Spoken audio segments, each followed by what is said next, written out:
Hey Brazen, happy last Thursday of outdoor workouts for the season, I guess.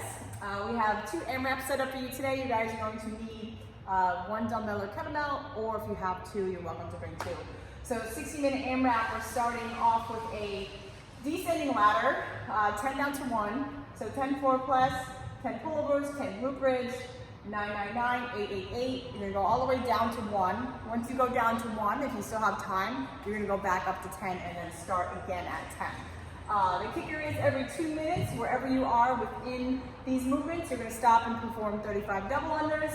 If you don't have double unders, you're gonna do 60 singles.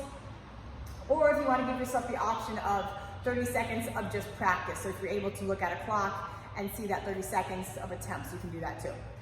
We'll take a little break and we'll go to mostly body weight AMRAP of 8 forearm to tall planks, 8 V-ups, and 8 leg extensions. Let's go over those movements. All right, so a kettlebell or dumbbell floor press starts on the ground. We're gonna come onto our back with the knees bent.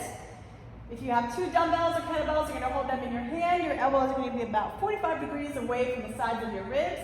Back of the tricep is touching the ground. Pressing the dumbbell straight up, coming to full extension, and then bringing the triceps back to the ground.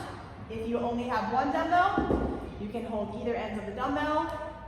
Your arms might be a little closer toward the sides of your ribs, still make sure that the triceps touch the ground, and then we press up to full extension on that floor press.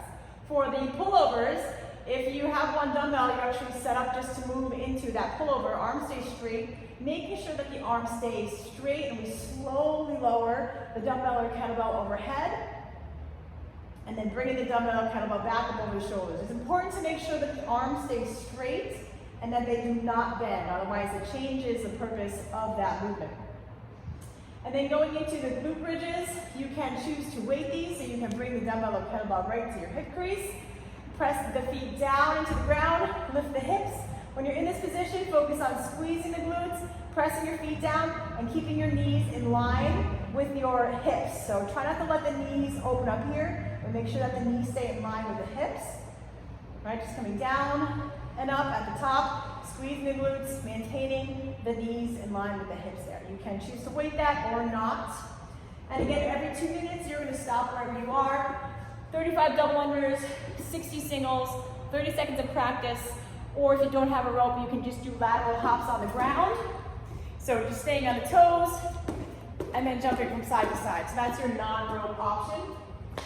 You guys can do 60 of those hops. And then for the second AMRAP, forearm to tall plank. It's gonna start off on the forearms, and then we come to a extended arm plank position and walk back down. So what's important here is that you wanna make sure that you would place your hand where your elbow is, which means your hand's gonna be taking a big step back to press up, right? Because if not, we just kind of straighten the arms and we lose the effectiveness of the movement, right? So right where my elbow is, my hand steps back, lowers down, lowers down. Hips stay in line with the shoulders, so we maintain that plank position, make sure the hips don't lift too high or sink too low. For our V-ups, disclaimer, I'm not very good at these. I'll try to be as graceful as possible. You want to try to make the letter V shape with your body, keeping the legs as straight as you can and bringing the hands to touch the toes. There we go, that was a little better. If you need to modify, you can bend the knees a little bit, or you can turn it into more of a tuck crunch on those. And then for the leg extensions, again, really important to be mindful of the knees, hips, and shoulders. Right, this is one piece.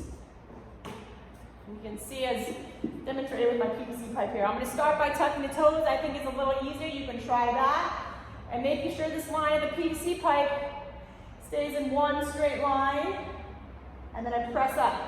So I'm making sure I'm not dipping my hips back first, right? Knees, hips, shoulders, one straight line. Leaning back as far as you can go. Coming up. It's a little harder if you point the toes, so that can be your next option. You can cross my hands on the chest. You can also choose to weight this. And these are not going to be moving super fast. You're going to go at a little more slower pace, nice and controlled on those. But again, the most important thing is that you don't sit on the heels and then lean back, right? So your butt never touches the heels, keeping that body in a nice straight line as you lean back. And that's it for Thursday. We'll see you guys under the duct, and let us know if you have any questions.